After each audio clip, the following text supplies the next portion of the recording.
ಒಳಗೆ ಒಂದು 6 ಜನ ಎಂಟ್ರಿ ಕೊಟ್ಟಿದ್ದಾರೆ. ನಿಮಗೆ ಯಾರು ಗೆಲ್ಬೇಕು ಮೇಡಮ್ ಬಿಗ್ ಬಾಸ್? ನನಗೆ ಸಂಗೀತ ಮತ್ತು ಪ್ರತಾಪ್ ಗೆಲ್ಲಬೇಕು. ಯಾಕೆ? ಅವ್ರು ಚೆನ್ನಾಗಿ ಆಡ್ತಾ ಇದ್ದಾರೆ. ಪ್ರತಾಪ್ ಅವರು ಇವಾಗ ಚೆನ್ನಾಗಿ ಆಡ್ತಿದ್ದಾರೆ, ಬಟ್ ಸಂಗೀತ ಮೊದಲಿಂದನೂ ಚೆನ್ನಾಗಿ ಆಡ್ತಾ ಇದ್ದಾರೆ. ಅದಕ್ಕೆ ಸಂಗೀತ ಎಲ್ಲರನ್ನೂ ಇದು ಮಾಡ್ತಿದ್ದಾಳೆ. ಆದರೂ ಅವರೊಬ್ಬರೇ ಅಷ್ಟೊಂದು ಜನಗಳ ಮಧ್ಯೆ ಫೈಟಿಂಗ್ ಮಾಡಿ ಎಲ್ಲ ಚೆನ್ನಾಗಿ ಆಟ ಆಡ್ತಾ ಇದ್ದಾರೆ, ಅಗ್ರೆಸಿವ್ ಆಗಿದ್ದಾರೆ. ಸೊ ಅದಕ್ಕಾಗಿ ಅವ್ರಿಗೆ ಸಪೋರ್ಟ್ ಮಾಡ್ತೀನಿ ನಾನು. ಇತ್ತೀಚಿನ ದಿನಗಳಲ್ಲಿ ಏನು ಕೇಳ್ಬರ್ತಿದೆ ಅಂದರೆ ಸಂಗೀತ ಅವರು ಪ್ರತಾಪ್ ಅವ್ರನ್ನ ಒಂದು ಸ್ವಲ್ಪ ಹಚ್ಕೊಂಡಿದ್ದಾರೆ. ಅಂದರೆ ಪ್ರತಾಪ್ ಇರೋ ಫ್ಯಾನ್ ಸಪೋರ್ಟಿಂದ ಆ ಥರ ಅವ್ರನ್ನ ಇದು ಮಾಡ್ತಿದ್ದಾರೆ ಅಂತ ಹೇಳ್ತಿದ್ದಾರೆ. ಅಂದರೆ ನಿಮ್ಗೆ ಏನು ಅನ್ಸುತ್ತೆ ಮೇಡಮ್? ಆ ಥರ ನನಗೇನು ಅನಿಸಿಲ್ಲ, ಸುಮ್ಮನೆ ಏನೇನೋ ಹೇಳ್ತಿದ್ದಾರೆ ಅನಿಸುತ್ತೆ. ಆ ಥರ ಎಲ್ಲ ಏನೂ ಇಲ್ಲ. ಆ ಥರ ಪ್ರತಾಪ್ ಅವ್ರು ಯಾಕೆ ಇಷ್ಟ ಆಗ್ತಾರೆ? ಅವ್ರು ಸೈಲೆಂಟು, ಮತ್ತು ಅವರು ಕರೆಕ್ಟಾಗಿ ಮಾತಾಡ್ತಾರೆ. ಅವರು ಕರೆಕ್ಟಾಗಿ ಇವಾಗ ಚೆನ್ನಾಗಿ ಮಾತಾಡೋದು ಮತ್ತು ಆಟ ಎಲ್ಲ ಆಡ್ತಿದ್ದಾರೆ, ಅದಕ್ಕಾಗಿ ಇಷ್ಟ. ಪ್ರತಾಪ್ ಅವರು ಎಲ್ಲರೂ ಹೇಳ್ತಾರೆ ನೀನು ಸಿಂಪತಿ ಕಾರ್ಡ್ ಪ್ಲೇ ಮಾಡ್ತೀಯಾ?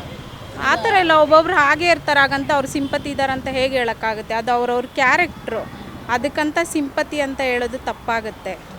ಮನೇಲಿ ಕೂಡ ಅವರು ಇದೇ ಥರ ಹೇಳ್ತಾರೆ, ನಿನ್ನ ಯೋಗ್ಯತೆನೇ ಇಲ್ಲ ನಿನಗೆ ಫೈನಲ್ ಅಂತ ಬರೋಕ್ಕೆ, ಇಲ್ಲ ಬಂದಿದ್ಯಾ ಆ ಥರದ್ದೆಲ್ಲ ಮಾತುಗಳು ನಿನ್ನೆ ಎಪಿಸೋಡಲ್ಲಿ ಕೇಳ್ಬಂತು. ಏನು ಅನ್ಸುತ್ತೆ ಮೇಡಮ್? ಅದೆಲ್ಲ ಫಸ್ಟ್ ಆಗಿದೆ, ಅದನ್ನೇ ಇಟ್ಕೊಂಡು ಇವಾಗ ಹೇಳ್ತಾ ಇದ್ದರೆ ಆಗಲ್ಲ. ಮೊದಲಾಗಿದ್ದಾಗೋಯ್ತು, ಇವಾಗ ಏನು ಮಾಡೋಕ್ಕಾಗುತ್ತೆ? ಅದನ್ನೇ ಇದು ಮಾಡ್ತಾ ಇದ್ದರೆ ಏನೂ ಪ್ರಯೋಜನ ಇಲ್ಲ. ಈಗ ಅವ್ರು ಚೆನ್ನಾಗಿದ್ದಾರೆ, ಆಡ್ತಾ ಇದ್ದಾರೆ, ಅವ್ರಿಗೂ ಗೆದಿಬೇಕಂತ ಆಸೆ ಇದೆ. ಸೊ ಹಾಗಾಗಿ ಅವ್ರಿಗೆ ಸಪೋರ್ಟ್ ಮಾಡ್ತೀವಿ ನಾವು. ನಿಮ್ಗೆ ಅನ್ಸುತ್ತಾ ಅವ್ರಿಗೆ ಅರ್ಹತೆ ಇಲ್ಲ ಆದರೂ ಫೈನಲಿಗೆ ಬಂದಿದ್ದಾರೆ ಅವರೆಲ್ಲ ಹೇಳ್ತಾರೆ, ನಿಮ್ಗೆ ಏನು ಅನ್ಸುತ್ತೆ? ಇಲ್ಲ, ಅವ್ರಿಗೆ ಅರ್ಹತೆ ಇದೆ, ಬಂದಿದ್ದಾರೆ. ಹಾಗಾಗಿ ಈ ಥರ ಎಲ್ಲ ಹೇಳ್ತಾರಲ್ಲ ಮನೆ ಒಳಗೆ ಇರೋರು, ವಿನಯ್ ಅವರೆಲ್ಲ ಹೇಳ್ತಿದ್ದಾರೆ. ವಿನಯ್ ಪ್ರತಿಯೊಬ್ಬರು ಕೂಡ ಹೌದು, ವಿನಯ್ ಅವರಂತೂ ತುಂಬಾ ಇದು ಮಾಡ್ತಿದ್ದಾರೆ, ನಾನು ನೋಡಿದೆ ಲಾಸ್ಟ್. ಯಾಕೆ ಹೇಳಿ ಅವ್ರನ್ನೇ ಟಾರ್ಗೆಟ್ ಮಾಡ್ತಿರ್ಬೋದು? ಅವ್ರು ಸ್ವಲ್ಪ ಸೈಲೆಂಟಾಗಿದ್ದಾರೆ, ಮತ್ತು ಮೊದಲಿಂದೆಲ್ಲ ಅವ್ರಿಗೆ ಗೊತ್ತಿದೆ. ಸೊ ಅವಶ್ಯಕನೂ ಅವ್ರು ಟಾರ್ಗೆಟ್ ಮಾಡ್ತಾ ಇರ್ಬೋದು. ಅಂದರೆ ನಿಮ್ಮ ಪ್ರಕಾರ ಪ್ರತಾಪ್ ಅವ್ರು ನಾಟಕ ಮಾಡ್ತಿಲ್ಲ, ರಿಯಲ್ ಆಗೇ ರಿಯಲ್ ಆಗೇ ಇದ್ದಾರೆ ಅವ್ರು ಇರೋದೇ ರಿಯಲ್ ಕ್ಯಾರೆಕ್ಟರ್. ಹೌದೌದು. ನಿನ್ನೆ ಒಂದು ಎಪಿಸೋಡ್ ನೋಡಿದಾಗ ವಿನಯ್ ಒಂದು ಸ್ವಲ್ಪ ಟರ್ನ್ ಕೊಟ್ಟರು. ಹೌದೌದು. ಅದೇ ಇವಾಗ ಸ್ವಲ್ಪ ತುಂಬ ಅಗ್ರೆಸಿವ್ ಆಗ್ತಾ ಇದ್ದಾರೆ. ಆ ಥರನೇ ಮುಂದೆ ಆಡಲಿ ಅಂತ ಇದು ಮಾಡ್ತೀನಿ ನಾನು. ಯಾರು ಬರ್ಬೋದು ವಿನ್ ಆಗಬೇಕಂತಿದ್ರೆ ಯಾರು ಮೇಡಮ್ ಅಂತ? ವಿನ್ ಆಗಬೇಕಂದ್ರೆ ಅವ್ರು ಆ್ಯಕ್ಚುಲಿ ಸಂಗೀತ ಪ್ರತಾಪ್. ಸಂಗೀತ ಯಾಕೆ ಸಂಗೀತ ಪ್ರತಾಪ್ ಅವರು ಯಾಕೆ ಅವರೇ ವಿನ್ ಆಗೋದು ಯಾಕೆ? ಸೊ ಈಗ ಎಲ್ಲರ ಬಾಯಲ್ಲೂ ಅದೇ ಬರ್ತಾ ಇರೋದ್ರಿಂದ, ಸೊ ಎಲ್ಲರೂ ಅದನ್ನೇ ವಾಚ್ ಮಾಡ್ತಾ ಇರೋದ್ರಿಂದ, ಸೊ ನಮಗೂ ಒಂದು ಆತ ಕ್ಯೂರಿಯಾಸಿಟಿ. ಅಂದರೆ ಸಂಗೀತ ಅವರು ರಿಯಲ್ ಆಗಿದ್ದಾರಾ ಅಥವಾ ನಾಟಕ ಮಾಡ್ತಿದ್ದಾರಾ, ಏನು ಅನಿಸುತ್ತೆ ಅಂತ? ಸಂಗೀತ ಅವರು ರಿಯಲ್ ಆಗೇ ಇದ್ದಾರೆ. ರಿಯಲ್ ಆಗಿದ್ದಾರೆ. ಕೆಲವರೆಲ್ಲ ಹೇಳ್ತಾರೆ ನಾಟಕ ಮಾಡ್ತಿದ್ದಾರೆ, ಒಂದ್ಸರಿ ಮನೆಯಿಂದ ಹೊರಗಡೆ ಹೋಗಿ ಬಂದ ಮೇಲೆ ಅವ್ರು ಚೇಂಜ್ ಆಗಿದ್ದಾರೆ, ಆ ಥರದ್ದೆಲ್ಲ ಹೇಳ್ತಾರೆ. ನೋಡುವಾಗ ಏನು ಅನಿಸುತ್ತೆ? ಡಿಪೆಂಡ್ ಸರ್, ಅವ್ರವ್ರ ಭಾವನೆ. ನೋಡೋರು ಎಲ್ಲರೂ ಒಂದೇ ರೀತಿ ನೋಡೋಲ್ಲ ಅಲ್ವಾ. So they'll be depend, people ದೃಷ್ಟಿಯಿಂದ ನೋಡ್ತಾ ಇರ್ತಾರೆ. ಸೊ ಆಬ್ವಿಯಸ್ಲಿ ಕಮೆಂಟ್ಸ್ ಬರ್ತಾ ಇರುತ್ತೆ ಬೇರೆ ಬೇರೆ ರೀತಿಯಲ್ಲಿ. ಯಾವ್ದು ಸತ್ಯ ಅದನ್ನೇ ನಾವು ತಗೊಂಡು ಹೋಗ್ಬೇಕಾಗತ್ತೆ ಅಷ್ಟೇ. ಅವರು ಒಂದು ಕಣ್ಣಿಗೆ ಏಟಾದ್ರ ಮೇಲೆ ಮನೆಯಿಂದ ಹೊರಗಡೆ ಹೋಗಿ ಬಂದ ಮೇಲೆ ಸಂಗೀತ ಅವ್ರು ಚೇಂಜ್ ಆಗಿದ್ದಾರೆ ಅಂತಾರೆ. ಇಲ್ಲ, ಅವ್ರು ಹಾಗೇ ಇದ್ದಾರೆ, ಅವ್ರು ಹಾಗೇ ಇದ್ದಾರೆ, ನಾವು ನೋಡ್ತಾ ಇದ್ದೀವಲ್ಲ. ಮತ್ತೆಲ್ಲ ಚೇಂಜ್ ಆಗಿದ್ದಾರೆ ಅಂತೆಲ್ಲ ಹೇಳ್ತಾರೆ ಮನೆಯವರು ಕೂಡ ಇರೋ ಬಿಕಾಸ್ ಮನೆ ಚೇಂಜ್ ಏನೂ ಆಗಿಲ್ಲ, ಅವ್ರು ಹಾಗೇ ಇದ್ದಾರೆ. ಆಟ ಅಂದಮೇಲೆ ಅವ್ರವ್ರ ಒಪಿನಿಯನ್ ಅವಾಗವಾಗ ಚೇಂಜ್ ಆಗ್ತಾ ಇರುತ್ತೆ. ಒಂದು ಸತಿ ಜಗಳ ಆಡ್ತಾರೆ, ಒಂದು ಸತಿ ಚೆನ್ನಾಗಿರ್ತಾರೆ. ಅವರವರಲ್ಲೇ ಅದು ಬಿಗ್ ಬಾಸ್ ಅಂದರೆ ಅದೇ ಥರ ತಾನೇ ಕಾನ್ಸೆಪ್ಟು. ಸೊ ಏನು ಮಾಡೋಕ್ಕಾಗಲ್ಲ.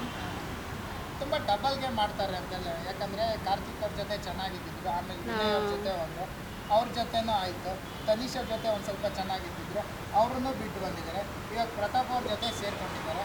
ಇದೆಲ್ಲ ನೋಡಿದರೆ ಏನು ಅನ್ಸುತ್ತೆ? ಎಲ್ಲ ಇಲ್ಲ, ಇವಾಗ ಅಲ್ಲಿ ಏನೇನು ಆಗ್ತಾಯಿದೆ ಅಂತ ಅವ್ರಿಗೆ ಗೊತ್ತು. ಸೊ ಹಾಗಾಗಿ ಅವ್ರು ಅದಕ್ಕೆ ಹೇಗೆ ರಿಯಾಕ್ಟ್ ಮಾಡ್ಬೇಕು ಹಂಗೆ ಮಾಡ್ತಾರೆ. ಒಂದೇ ಥರ ಇರಬೇಕಂದ್ರೆ ಯಾರಿಗೂ ಇರೋಕ್ಕಾಗಲ್ಲ. ಅವ್ರಿಗೆ ಅಲ್ಲಿ ಏಟು ಬಿದ್ದಾಗ ಅವರು ಆಟೋಮೆಟಿಕ್ಕಾಗಿ ಬೇರೆ ಥರನೇ. ಫ್ರೆಂಡ್ಸ್ ಆದರೆ ಅವ್ರು ಎನಿಮಿ ಆಗೇ ಆಗ್ತಾರೆ. ಅವರು ಅದೇ ಮಾಡ್ತಾಯಿದ್ದಾರೆ. ಹಾಗಾಗಿ ಅವರು ತಪ್ಪಂತ ಹೇಳೋಕ್ಕಾಗಲ್ಲ. ಅಂದರೆ ಕೆಲವರು ಒಪಿನಿಯನ್ ಹೇಳ್ತಾರೆ, ಜನರನ್ನ ಮಾತಾಡಿದಾಗ ತುಂಬ ಚೇಂಜ್ ಆಗೋದ್ರು ಸಂಗೀತ. ಇಲ್ಲ, ನನಗೇನೋ ಅವ್ರು ಚೇಂಜ್ ಆಗಿರೋ ಥರ ಇಲ್ಲ, ಹಾಗೇ ಇದ್ದಾರೆ ಅವರು. ಆ ಒಂದು ಒಬ್ಬಳೇ ಆ ಹುಡುಗಿ ಅಷ್ಟು ಗಂಡಸ್ರ ಮಧ್ಯೆ ಎಷ್ಟು ಸ್ಟ್ರಾಂಗಾಗಿ ಮಾತಾಡ್ತಾರೆ. ಆ ಥರ ಬೇರೆ ಯಾರೂ ನಾನು ಮಾತಾಡಿದ್ದು ಅಷ್ಟು ನೋಡಲೇ ಇಲ್ಲ. ಸೊ ಅವ್ರು ಚೆನ್ನಾಗಿದ್ದಾರೆ, ಅವ್ರು ಚೆನ್ನಾಗಿ ಆಡಿ ಗೆದಿಬೇಕು ಅಂತ ನನಗೆ ಸಂಗೀತ ಮತ್ತು ಪ್ರತಾಪ್ ಗೆದಿಬೇಕು ಅಂತ ಆಸೆ ಇದೆ. ಫಸ್ಟ್ ಸೆಕೆಂಡ್ ಅಂತ ಬಂದರೆ ಯಾರು ಬರ್ಬೋದು? ಫಸ್ಟು ಬಂದರೆ ಪ್ರತಾಪ್ ಅವ್ರು ಬರ್ಬೋದು. ಸೆಕೆಂಡ್ ಬಂದರೆ ಸೆಕೆಂಡ್ ಸಂಗೀತ ಅವ್ರು ಬರ್ಬೋದು. ಫಸ್ಟ್ ಸೆಕೆಂಡ್ ಅವರೇ ಬರ್ಬೋದು. ಅವರೇ ಇಬ್ಬರಲ್ಲೇ ಬರ್ತಾರೆ. ಪ್ರತಾಪ್ ಒಂದು ಸ್ಟ್ರಾಂಗ್ ರೀಸನ್ ಏನು ಗೆಲ್ಲಬೇಕು ಅಂದಾಗ ಒಂದು ಸ್ಟ್ರಾಂಗ್ ರೀಸನ್ ಏನು ಯಾಕೆ ಗೆಲ್ಲಬೇಕು? ಸ್ಟ್ರಾಂಗ್ ರೀಸನ್ ಅಂದರೆ ಅವರು ಚೆನ್ನಾಗಿ ಅಂದರೆ ಅವ್ರು ಜಾಸ್ತಿ ಮಾತಾಡಲ್ಲ, ಬಟ್ ಬೇರೆ ಥರ ಇವಾಗ ಆ್ಯಕ್ಟಿವ್ ಆಗಿ ಎಲ್ಲದರಲ್ಲೂ ಗೇಮೆಲ್ಲ ಆಡ್ತಾ ಇದ್ದಾರೆ. ಸೊ ಮನೆಯವ್ರ ಮನಸ್ಸುಗಳು ಯಾರಿಗೂ ಹರ್ಟ್ ಮಾಡಿಲ್ಲ ಅವರು. ಸೊ ಆ ಉದ್ದೇಶ ಒಂದು ಅವ್ರು ಚೆನ್ನಾಗಿ ಗೆದಿಬೇಕು. ಅವ್ರ ಫ್ಯಾಮಿಲಿ ಬ್ಯಾಕ್ಗ್ರೌಂಡ್ ಕೂಡ ಅವರು ಇನ್ನೂ ಸ್ವಲ್ಪ ಇದಾಗಿದೆ. ಸೊ ಅದಕ್ಕೆ ಅವ್ರಿಗೆ ಸಪೋರ್ಟ್ ಆಗ್ಬೋದು ಅವ್ರು ಗೆದ್ದರೆ. ಪ್ರತಾಪ್ ಗೆದ್ರೆ ನಿಮ್ಗೆ ಒಂದು ಸ್ವಲ್ಪ ಖುಷಿ ಆಗುತ್ತೆ. ಪ್ರತಾಪ್ ಅವ್ರ ಅಭಿಮಾನಿನ ಇದನ್ನ ಇಲ್ಲ ಹಾಗೆ ನೋಡ್ತಾ ಇರ್ತೀವಲ್ಲ, ಹಾಗಾಗಿ ಯಾರೇ ಇದಂತ ಅಷ್ಟೇ, ಅದ್ರ ಮೇಲೆ ಹೇಳ್ತಾ ಇದ್ದೀವಿ.